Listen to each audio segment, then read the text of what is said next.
After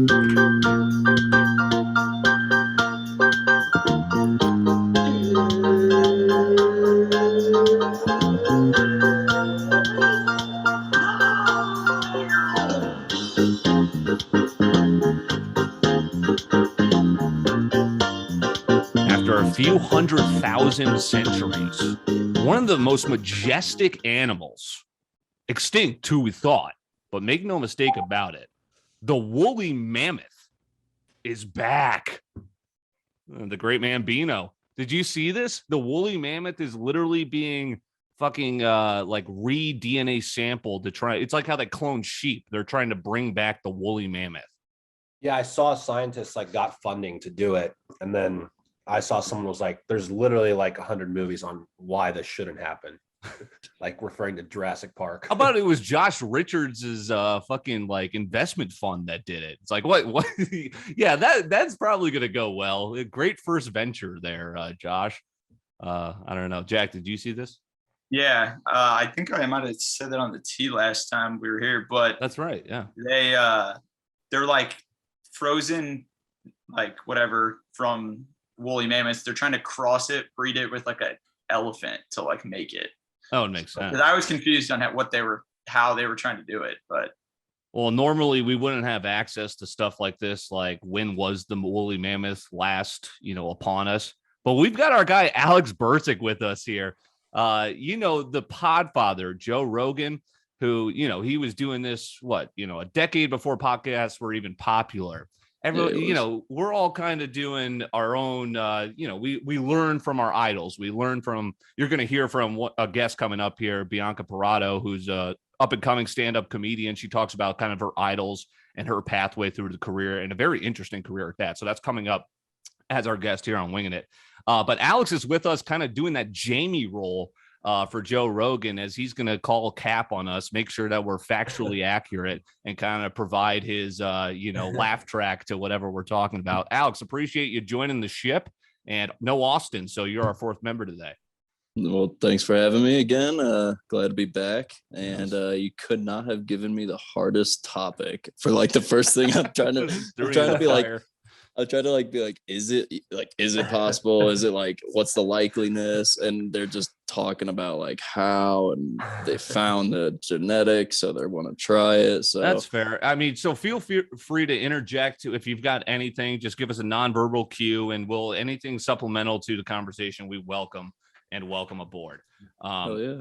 So the woolly mammoth is back. That's crazy. How about, so again, we've been off for 2 weeks on Winging It. We appreciate you. We're having our best month ever. So this is a credit to you guys. We appreciate that. Football certainly helping as well for the overall podcast network. We are sold out of XL short sleeves. Joey is hard in the lab. Long sleeves still available in all sizes. But they're going quickly. So make sure you do that at corbettsports.com, the Winging It gear under the shop tab.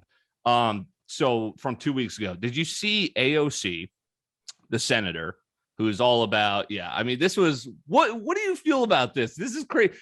I get it. Okay. She's very democratic. She doesn't like Wall Street. Tax the rich on her like $10,000 plus dress, written like it was in blood from a serial killer. And, she's having almost a servant walk behind her carrying her dress that says tax the rich, as she pays $50K to go hang out with the rich. Yeah, it's kind of just a read the room situation. That's you don't get that point across at the Met Gala. Who was it? A Gucci Mane who had the Met Gala song? That's a bad. Yeah. Yeah, I don't know. I mean, to play devil's advocate, I think I read that the whole point was like, regardless of people were all like mad about it, there's people, it got him talking. Millions, like Portnoy's tweeting about it, and it's like, okay, it's like he's shitting on it, but he has over 2 million people that follow him, so like it's just reaching. It got people talking, but like I just didn't. It did look very hypocritical of her. Yeah, no, I agree, and I don't know if it was true or not. I need a fact checker, but apparently the designer of that dress has like gotten in trouble for not paying her taxes in the past. So that's about as hypocritical as it gets. I mean, come on. And she's big, like, hey, wear your mask. And then she's not wearing a mask as the person, carrying her entire dress as wearing one or forced to wear one. But I actually need someone to explain to me, like I'm 5 years old. What is the Met Gala?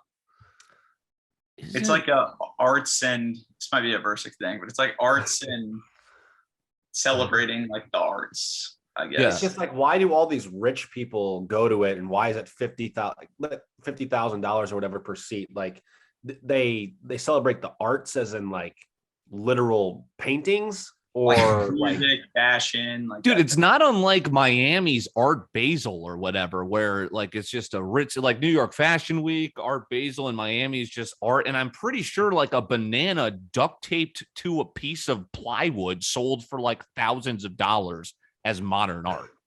I will never understand that. Like, why can't I duct tape a banana to a piece of plywood? That's what I'm saying. We're like that dude in Italy who sold literally air. Oh yeah.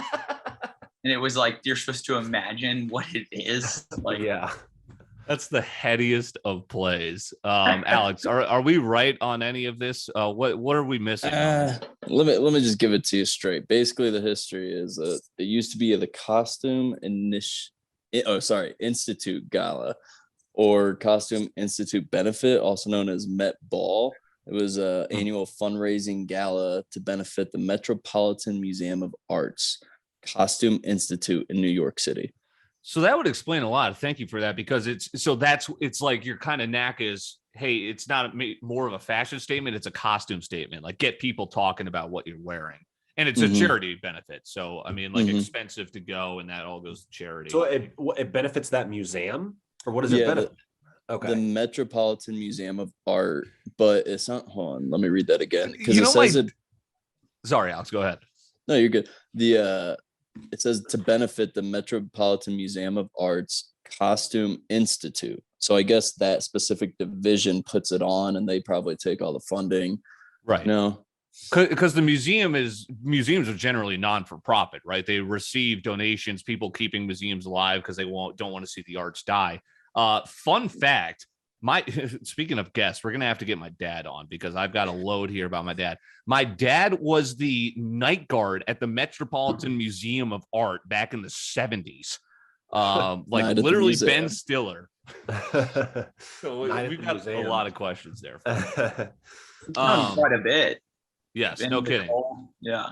Let me knock out some of it. So again, 2 weeks ago, I'm now 27 now. We don't have Austin here to discuss his quarter life crisis, but maybe we'll touch on that in the coming weeks. So I'm 27 now. Holy crap, the US Open. First of all, so here's my thing. We'll talk about this this is one of my top most exciting, exhilarating sporting, like, the championship of a certain sport.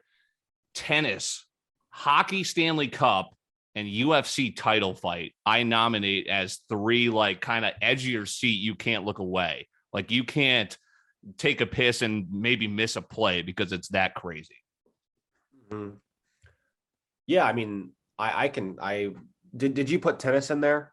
Tennis, yes. Oh my God, I was so pissed. Djokovic fucking laid an egg, but still, every single play, every single rally, you're like, the entire people are holding their breath, and it's just an incredible atmosphere.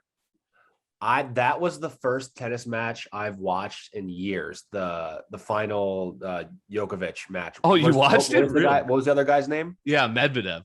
Yeah, dude, Djokovic really fucked it. Dude, how about when he broke his racket? We were watching that live. I was like, holy crap. I was like, he's so fucked. I was like, I laid way too much money on him. I'm like, holy crap. I'm like sweating next to my mom. I'm like, oh my God. How many famous people did you see there? Dude, so another thing with my dad, I'm gonna post this as like we'll post on Wingin It as like our Instagram page is like a Where's Waldo, like you comment what famous people you see, because my dad caught everyone in 4K at the US Open. I'm talking we were in a box on the corner, which was great, and like we were directly kind of looking across at the president's box, which is basically the U.S. Tennis Association just inviting celebrities, and you have to like wear a suit and everything. Like it's basically the Met Gala. That one section is the Met Gala. James Corden, who I got a picture with, John McEnroe, I passed on the stairs, former tennis player. He was calling the game. My dad's like there's a suite elevator, and some people in our box were like, yeah, I think we saw Brad Pitt up with like in our elevator, and we're like, what? And then all of a sudden 15 minutes later, my dad, who's just got the super long lens, just pokes his camera down to me, and he goes, who's this guy in the bucket hat?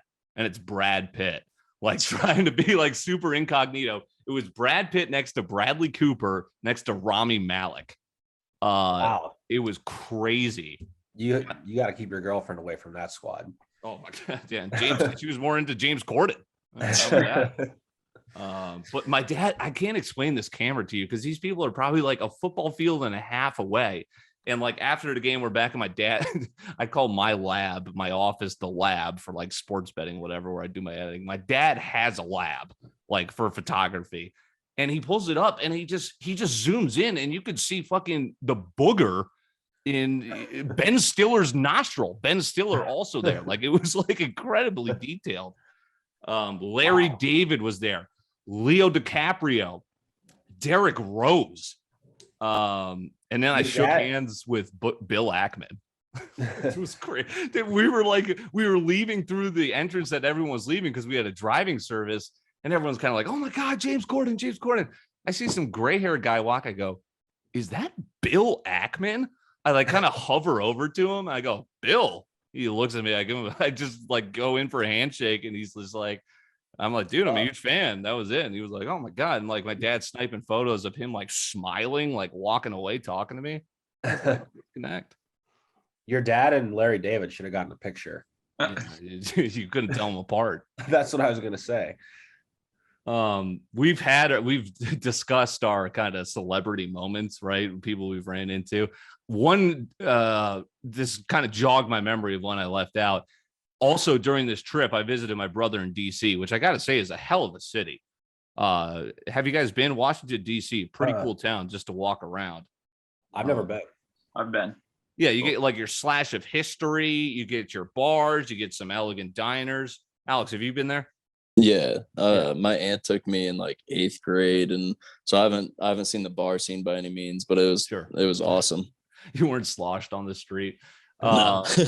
No, but yeah, I mean, the history is cool. Like I went on a bike ride with we bought one of those city bikes, and like it was my brother took us. He keeps going, yeah, we're almost there, and it's like fucking 2 miles. But we drove by like the Lincoln Memorial at night, the monument at night. It was sick. I forgot where I was going there. Oh yeah, so we had seats behind home plate at the Orioles game, and Vladimir Guerrero Jr. is in the on deck circle. First of all, no, what was funny was I'm like texting my buddies. I'm like, hey, someone go on my MLB TV account and see if you could see me behind home plate. And then someone sends me a photo, and you just see my elbow. Like, so then the whole game, I'm like kind of leaning in front of the guy next to me, just like acting like I'm tying my shoes, trying to be on television. But I see Vladimir Guerrero Jr. in the on deck circle, and we kind of just like meet eyes. And I give him like a salute, and he just looks back at me and goes, let's go. First pitch, he rips a single up the middle, and I creamed. That was all you. Right. Credit to you for that. Thank you. Yes, I deserve. I should send him an invoice. But it reminded me of when I first moved to St. Louis, and like, God, this had to have been the spring of 2010. Like right before I'm about to move there. I'm about to move to go to Lafayette High School. You guys are about to go to Lafayette High School. And I'm at Merrill Morse's, my cousin's basketball game. And I hear, people are whispering, yeah, Albert Pujols. Albert Pujols is in the other gym of this rec game we're randomly at watching his kid play. And then he's walking by. I'm like, holy shit. I'm like the sports fanatic. I'm like, oh my God, this is when iPhones are just becoming super popular with kids. And I'm trying to sneak a photo of him walking by with his kid. He literally turns, stops. I had to have been 14 at the time. He just looks at me and goes, nice try taking a picture, kid. And just storms off. I was like, Albert, I love you. Damn. Wow. Dude, I saw Albert. He went to church with the Messers, and we went to some like, I don't know. It probably was because it was like a charity now that I'm thinking about it. But Yeah, we saw him, and I remember as like a kid with a group of kids running up to him doing the same thing, like Albert, Albert, and he was just like giving everyone high fives and whatnot. So, Yeah. but it was at their church, so I'm sure he's definitely. And he still lives in St. Louis, right? Because he's still pretty deep rooted, and he just recently came back as a member of the Dodgers. You'll drive by his house in the off season, and he'll just be out in the front yard, like he'll give you a nice wave on by. It's like awesome. Damn. Last thing I had is, all right, so let's get to this because the midlife crisis, we're not there. Is there such a thing as the quarter life crisis? I mean, I get like shit. So I've passed it. I'm 27 now, and shit. I mean, there's a lot of pressure of like, we're farting around creating content that people enjoy, but it's a lot of us just kind of, and I work hard, but it's a lot of just, talking to my friends, shooting the shit, making entertaining stuff. But I mean, shit, there's a lot of pressure on people our age coming out of college, wanting to feel like we're worth what we're making, but also wanting to, just think how many people have changed career paths in the 5 years out of college, changed homes, moved states. Have you been experiencing this quarter life crisis, Brendan, at all? I mean, I would say to an extent. I mean, I think it's a lot of just when you say quarter life crisis, it's a lot of, you're trying to find still who you are, like what you want to do the rest of your life. You kind of get caught up in comparing yourself to like others your age too, like, oh, this person does this and makes this amount of money. And I think that's, can play a big part into it. So, I mean, I think everyone experiences it to some extent. Totally. That's just like the human instinct is just like, seeing where your college buddies are at now or people in your concurrent profession. It's hey, Porter's in here chilling with me, barking. But yeah, I understand to a point, like how 20, because you go from being a college kid where it's like, all right, I can be a wild kid and get away with it to, still being kind of wild in your 20s, still wanting to live life. Thank you, Porter. Yes, he agrees with me. But still being kind of wild, but then also waking up the next day or waking up on a Monday and being like, oh shit, I got to go be a professional again. Yeah. That's definitely one reality that everyone has to face. That sucks. Mm-hmm. But I would say the biggest portion of like a quarter life crisis is just really just trying to figure out, what the hell am I going to do? Like, am I in the right spot right now?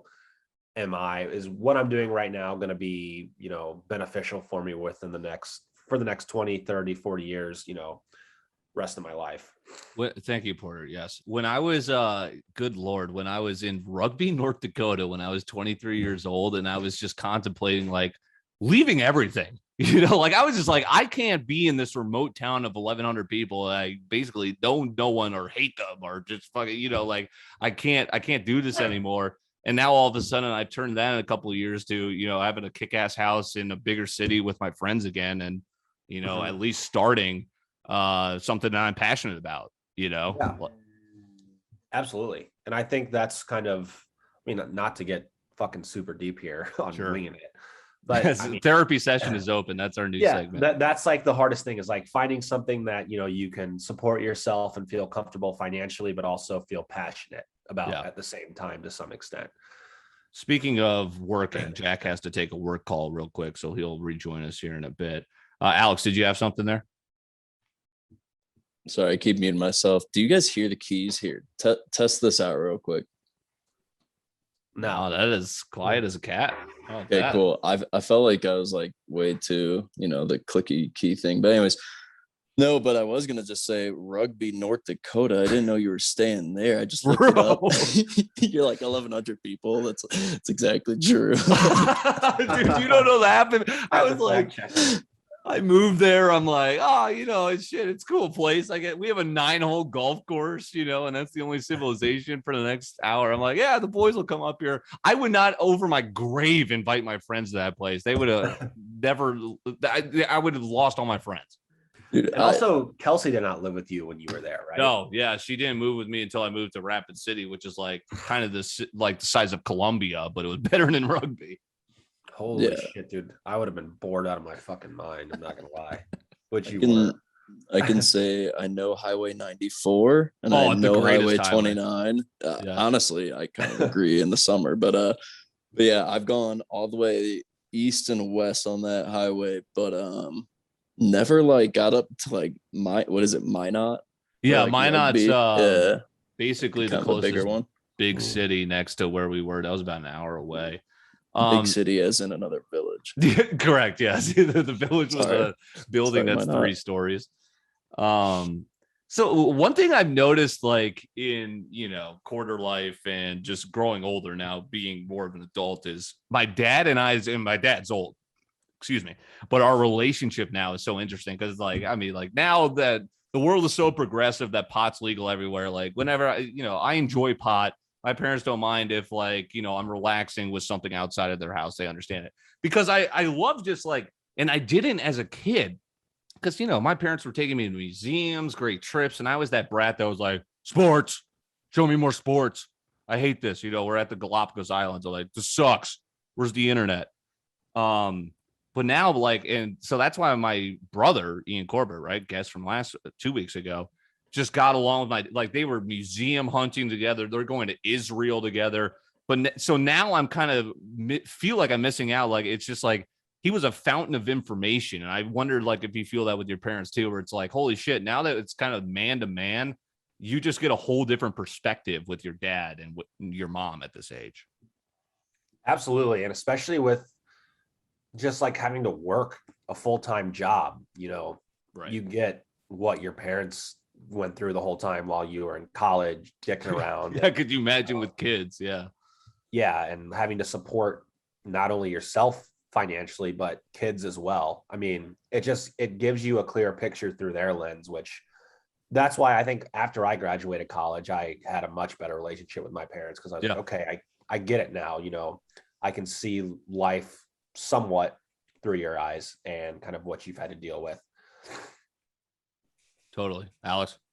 Yeah. It's kids scare me for the reason of just recently. We'll have our 30-year fucking crisis once that occurs. Yeah. I was visiting my brother-in-law and sister-in-law, and they have a newborn, and I just saw my life flash before my eyes.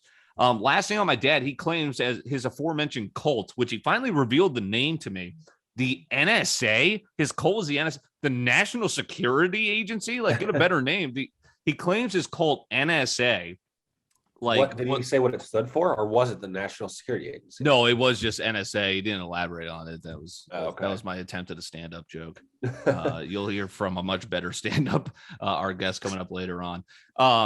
So my dad claims that his cult, basically where the U.S. Open is held, they like live there and they cleaned it up. Like, that was like their cult project, was cleaning up the tennis area, arena kind of village where the U.S. Open's held. And I'm like, okay, the NSA. Thank you for that. It was just a cult that went around cleaning places. Right, exactly, to an extent. And he was there. Yeah, I mean, I think Ian would benefit from joining one. He likes cleaning. Oh my God, we're gonna have to get Ian Corbett back. Thank you, Porter. Yes, he agrees. So I visited Ian in DC, and like every other fucking word out of his mouth was my job. He's like, dude, he's like, dude, I don't even know what the fuck I'm doing. Like, then all of a sudden I'll be like, yeah, it's kind of hot out. He's like, dude, it gets so hot when I'm just sitting there, like, working for my job. Like, Ian, I'm about to. And you're talking about something completely unrelated, and he brings up his job, ties it into his job somehow. Can't do it. And then he's calling my mom, and he's like, if my mom calls me, and it's like we're playing telephone, because then my mom's like, hey, will you talk to Ian? He says he's addicted to marijuana. I'm like, I don't think that's possible. And that's like, what the hell is he even talking about? And I call him, he's like, yeah, I don't know. I just hate my fucking job. I'm like, yeah, tell me fucking all. That's a good question is, do you think it is or isn't possible to be addicted to marijuana? That is a good question, because it's like, God, I don't know. It's like, it's not the one that's poor. I don't know what you're growling at right now outside my window. Thank you. But it's like, what do you do? It's not the worst thing for your health, right? In terms of drugs that you could do, it's being legalized. Where's the fine line between how much someone consumes on a nightly basis having a beer versus a joint? Yeah. I don't smoke, so I mean, it's hard for me to answer this question, but Alex, we got to hold it down. Would love to hear your input here. Alex, your input as I let out my dog Porter, filibuster. Yeah. No, I would just say that the thank you, Porter. No, like moving to Denver was kind of an eye opener for myself, because that's exactly right. I think I'll have to repeat it when he gets back, but everyone just kind of treats it exactly that way after work, like a long day of work. Oh man, I need a drink. Like people go home and they're like, oh man, I want a bowl. I want to sit down. Like, Corbett, what's up? I was just saying that. So yeah, I was like, people treat it exactly that way here in Denver. I moved here and I realized people like go home, man, long day. I want a drink.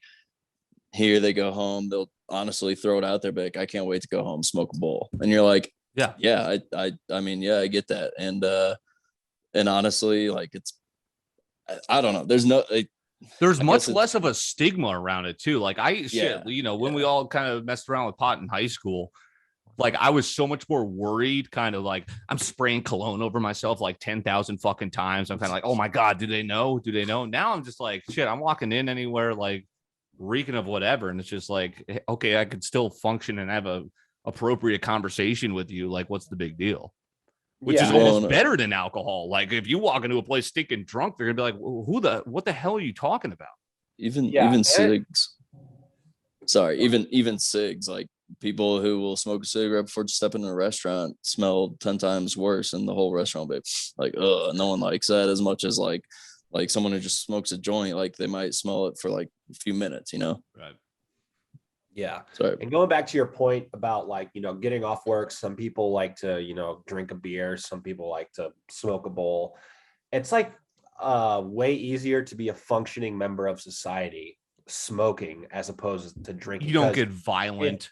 You don't get violent. And on top of that, I mean, if you have too many beers, you're going to be too hungover to work the next day. Right. You're going to need some pot. You're just going to fall asleep and then wake up and you might be a little groggy, but you're not going to be hungover that you can't go into work.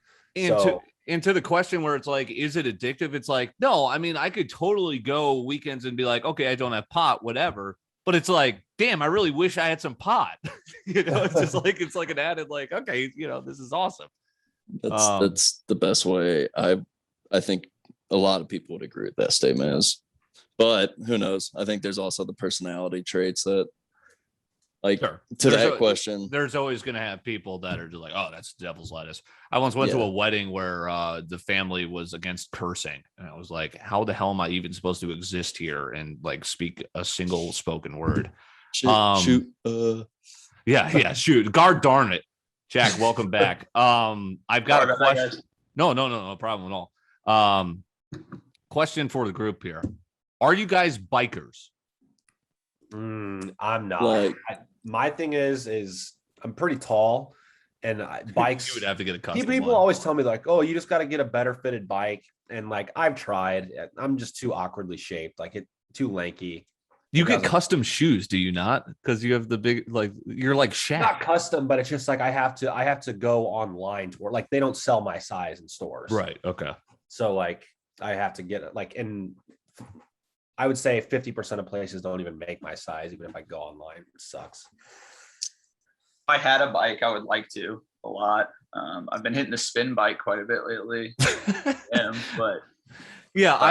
So my friends have bikes here, and like I have 3 dogs. So my excuse is kind of like, if I'm going to go outside and exercise, I'd rather just go and walk them because they wouldn't do well on the bike with me. I know some dogs are. Alex, I mean, you're out in Denver, right? You're in bike territory. You got to be enjoying some of that, or maybe you're a hiker. I definitely go hiking a lot, but the bicycle game out here is nuts. Like, so I went my first year looking on Craigslist, looking Facebook Marketplace. Everyone wants like 1,500 or more for like their bike around here for anything decent. And that's probably similar across the country right now. Like bikes have excelled or, progressed so well, but I've bought 2 motorcycles for less than $1,000. So I think I would just go buy another. I'd rather have that. Yeah.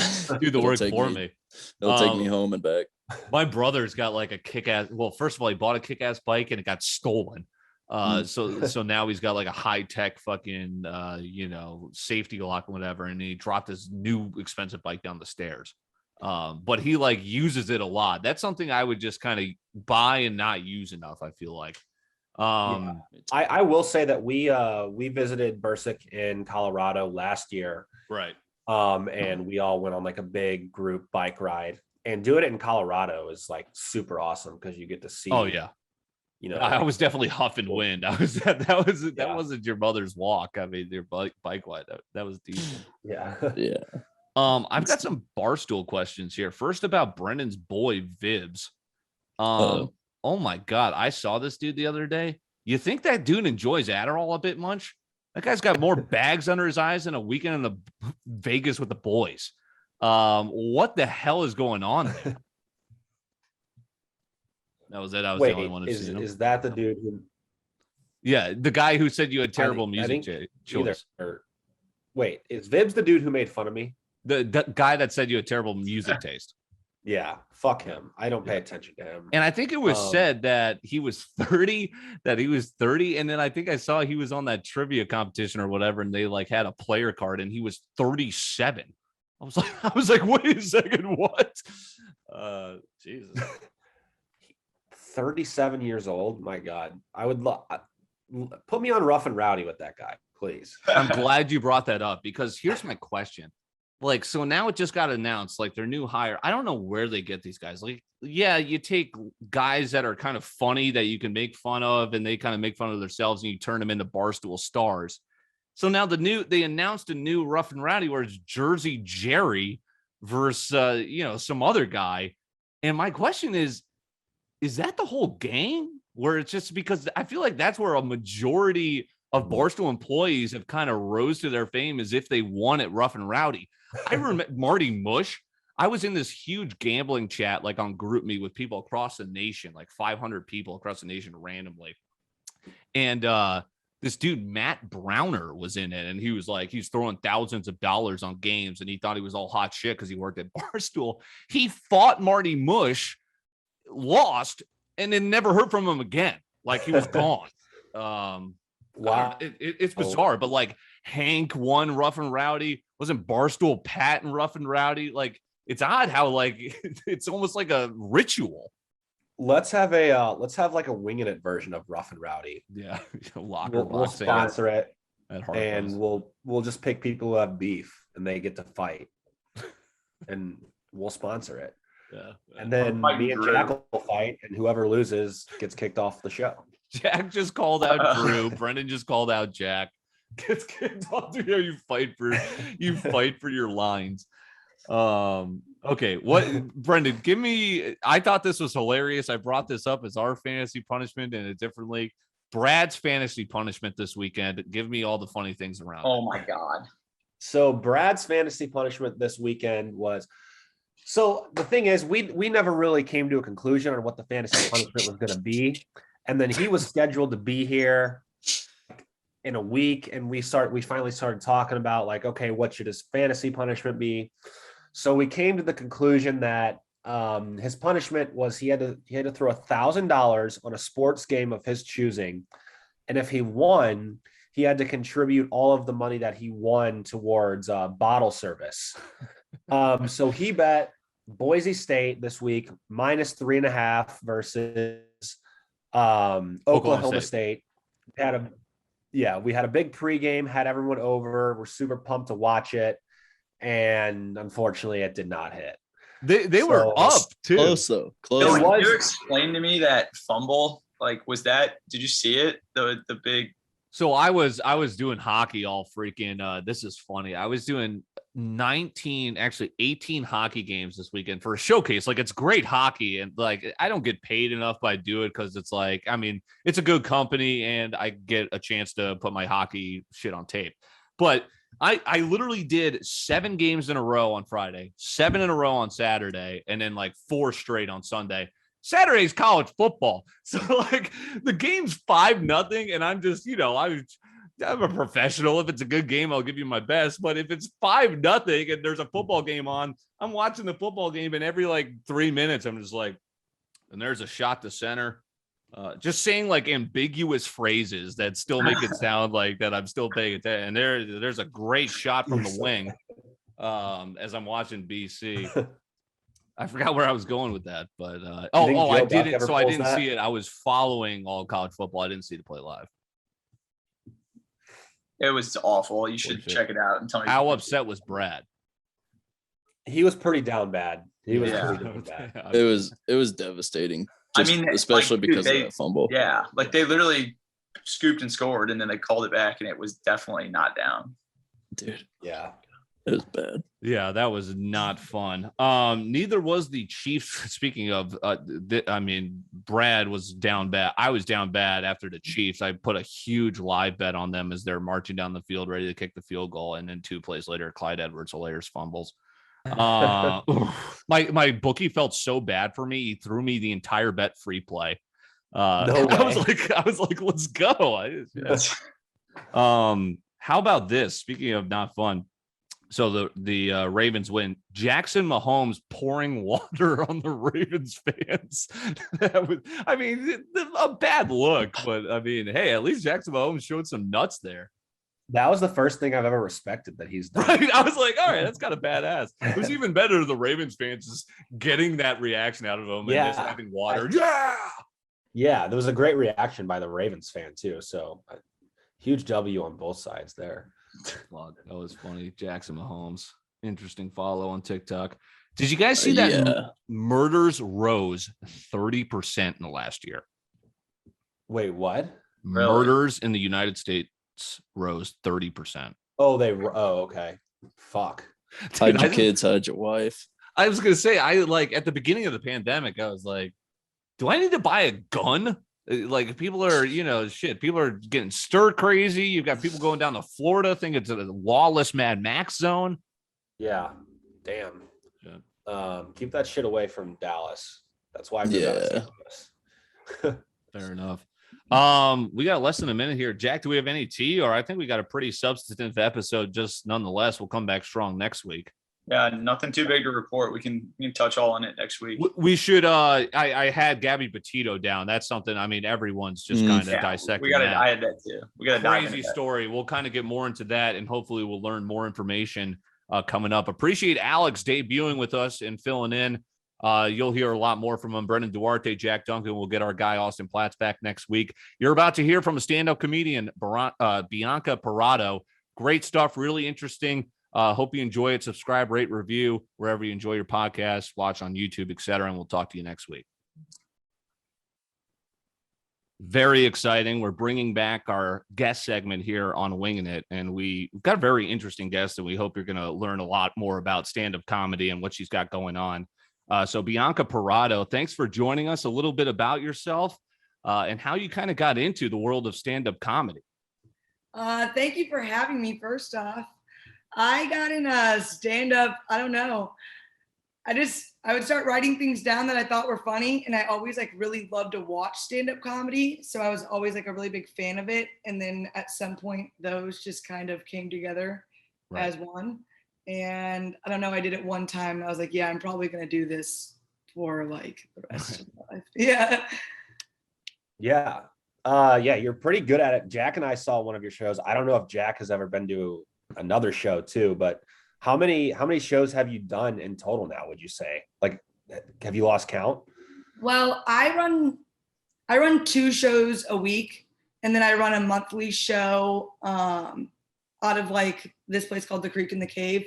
So those I've been doing now every week since April. So a pretty large amount. And then mics, I don't know, I do 2 or 3 mics a night.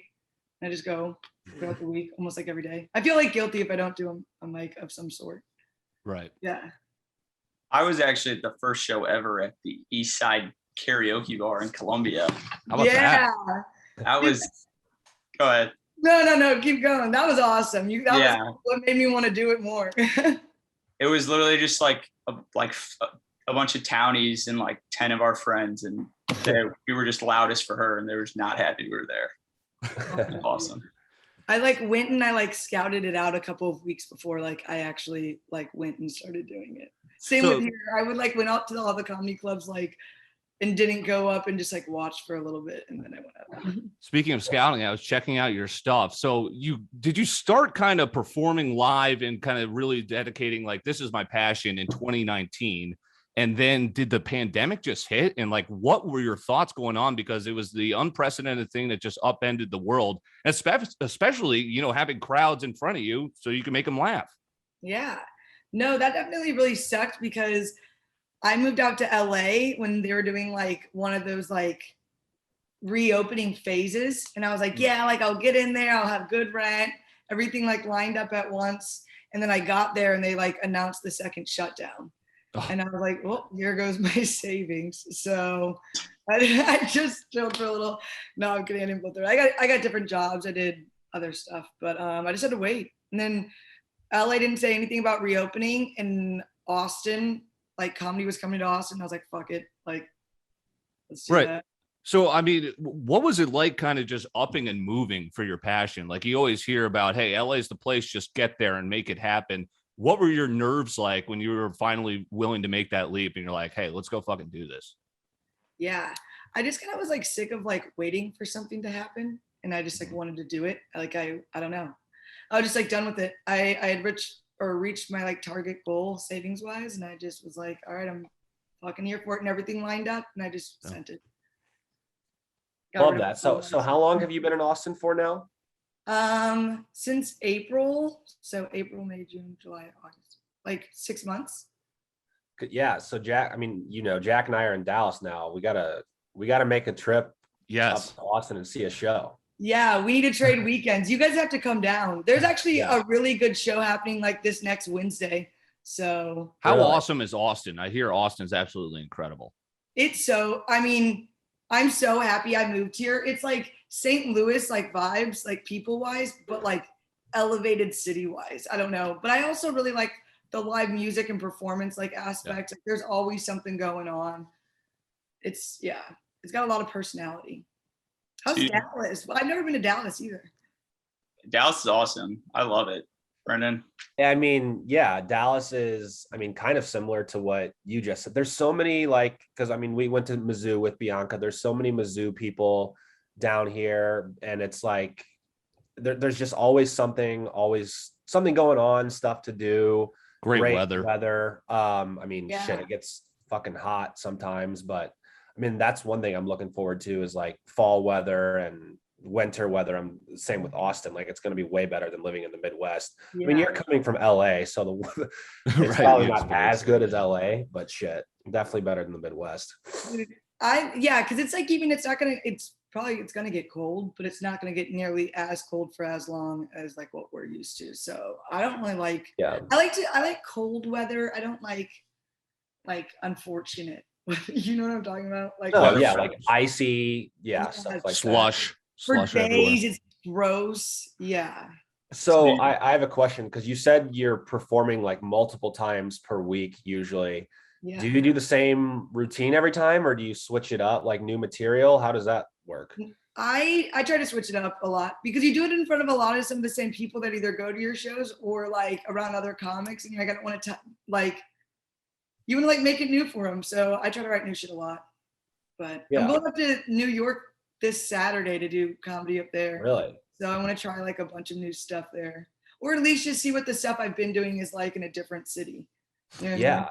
I feel like going to a big city like that would be a scary time to just try completely new stuff. Yeah, like I would just only tell the funniest jokes that I've gotten. And the regionality of it is important too, because like the Northeast is a distinct spot, which is cool. There's like a whole nother, you got Boston, you got New York, which I think is cool to apply to.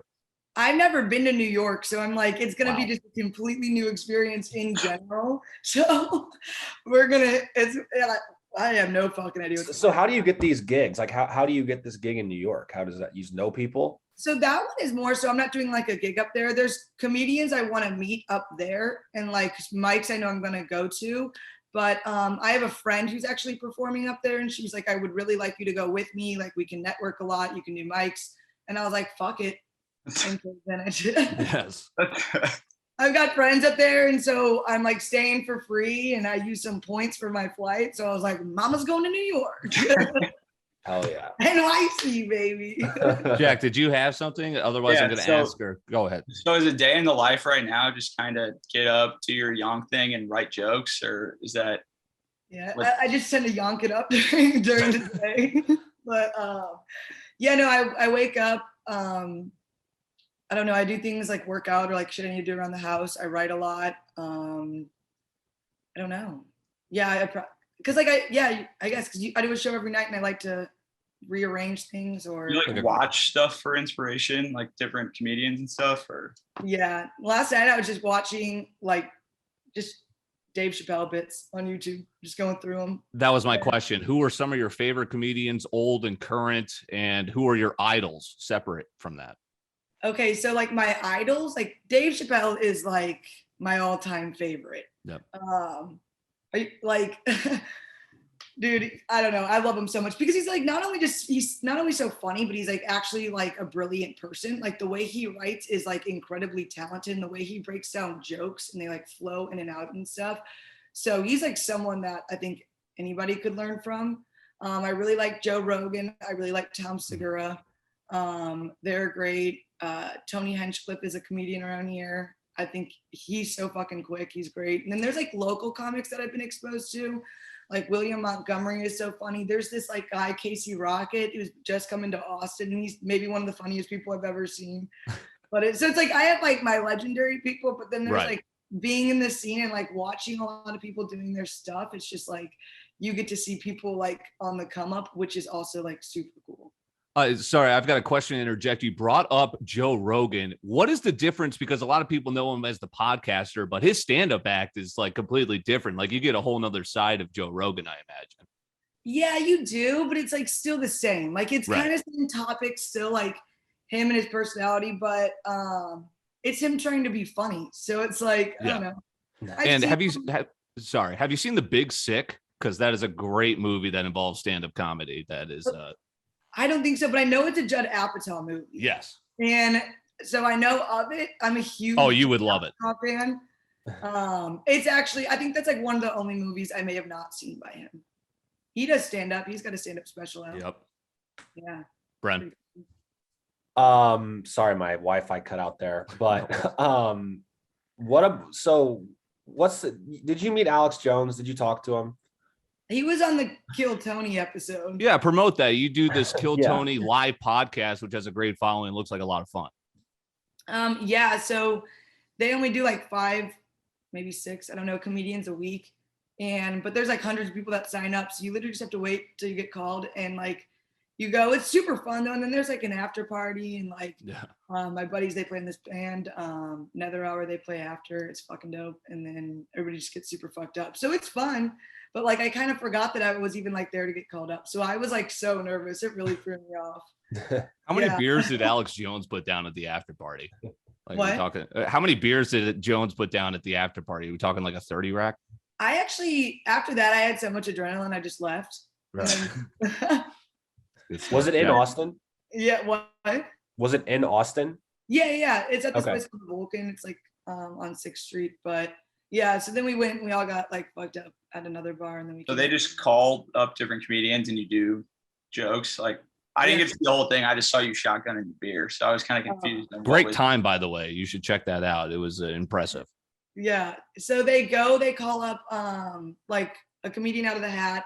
Like I said, only like 5 or 6, and then you go up and you give a minute of like just stand up, and then after that they like ask you a bunch of interview questions. Gotcha. And so, but they're like kind of ruthless, so that's why it's like, you know, scary. Really, yeah. Bianca Parato's our guest. Promote your stuff where we could find you. You post a lot of videos to your Instagram. Yeah. I guess my name Bianca Parato. There's actually only one of me, so nice. Kind of whatever. Puff Daddy Yonks. Well, I had this question. My research. Meme page. Do you run your own meme page, which is awesome? Yeah, I used to. That was actually what I was doing for work for a while before comedy. Is like, you know, the games, the meme page. I don't know. No, I'm sorry. Really enlighten us. Check that one out. But I used to work for him and like help him run a meme page, and so we'd like. How did that connection happen? I would make memes and I would send it to them. So you would just like DM them stuff from there. That's yeah, an they're art like, oh, form. this is fun. But so yeah, I would do that. But What are some things that go into stand-up that we as people just taking it in from the crowd don't understand kind of the craft that goes behind it? And how, so your first, I want you to take us back to your first stand-up kind of in front of a live crowd. What were your nerves like? my first time I was so nervous, like, but it was weird. I was super, super nervous before. And then like I got on stage and I was just Got in the flow. totally chill. Like, I don't know. Now I don't really get nervous before. The thing I get the most nervous for before though is there's like kind of two types of way that people do stand up. Some people just know their jokes and they like want to go through and just like kind of pull them out of like a hat or like even riff it. That's a dope thing to watch as well. And like some people have like a more structured outline. So like I like to weave my jokes together where they like make sense in a flow. So now if I feel any kind of pressure, it's like I just want to make sure I hit them all in that flow, because if you miss one, then it kind of throws you off and it just, yeah. But so that's probably the thing I get the most like stress for. Sure. Yeah. I see. I have to. So, like I said, I've seen you perform. I've also seen videos. You're very funny, but your material, like, you don't really hold back on anything. Like, you know, you That's a talk great about question. whatever Like, the what do fuck you make want. of? Do you ever get like nervous that like a certain like family members are gonna see like a certain, listen to a certain thing, or like, And just the 2021 climate, have you had to Yeah. adapt? Is there anything you won't touch? I like, I'll touch like, I'll kind of say just about anything. Like, I don't know. The other day I was watching myself on Kill Tony and I was like, I'm a fucking pervert. And I was like, oh my God. And I was like, but whatever. So I just kind of, yeah, I don't hold back. I've done a lot of like podcasts and I'll just like be like, did I just say that? Like, so Yeah. no, at this point I'm like, if you're open about everything, they can't get you for anything. So we'll just see what happens. yeah. And I feel like being a comedian is like, out of all the professions, that's like the top of the list of, it's the hardest to get canceled for saying. Yeah. Something 'Cause out of it's a line. joke. Yeah. You're not in Yeah. it to offend people. You're in it to get that, generate that laugh and make people feel good about your material. There's definitely times though where I've been in a room and I've had like what I wanted to plan, like to say for the joke of the night or whatever, and or like what I wanted to close on, and because it does kind of depend on the room, not always. Yeah. And you should be like a good enough comedian where you like can work over in your room, but sometimes you'll look up and you're just like, they're gonna hate this, like, and you know before they say it. Like if it's like a really reserved crowd, or like one time I like somebody booked me for a show and I got them and it was like all like men and women like above their 50s, and I was like, Right. Not your demo. Yeah. yeah, like they're gonna hate me. So Did they end up I, like, hating I have to try to like tell my nicer stuff. you? Did they end up like, did you get good laughs, or did they end up hating you? They're fine. Yeah. Not all of them. Sometimes they were like, Yeah. They're laughing. Their wives are kind of looking to make sure they're not stickering too hard. yeah. I've got just one more question, completely off topic. So Jack or Brendan, anything else before we get Bianca, our guest, out of here? I guess just like I know obviously there's no like path or anything, but are you strictly trying to stick stand up, or do you kind of like this hosting thing you're doing, or where do you see yourself going, or just following, just letting it rip and seeing what happens? Yeah, dude, that's a pretty good question, because actually I've been doing a lot of like hosting shows because I really like to host, and like we were in classes together in college. I went to school for events, so I like the like idea of putting something on.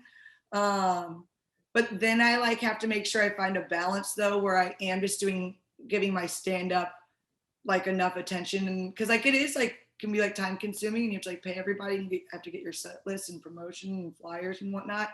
And so like in times where I'm doing that, I could be writing.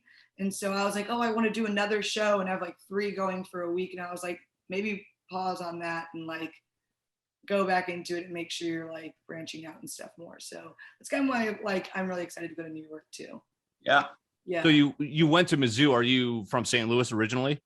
Yeah, so I was originally from St. Louis, and then I lived in Boulder, and then I moved back to St. Louis. Let's go cards. I was literally just theorizing this 12 in a row. We should do like a Wingin' It like watch party for a playoff game. Rent out Harpo's Chesterfield. Like we'd have Bianca perform. Yeah, I'll start serving again for old time. Shout out Well, Bianca, Yeah, right.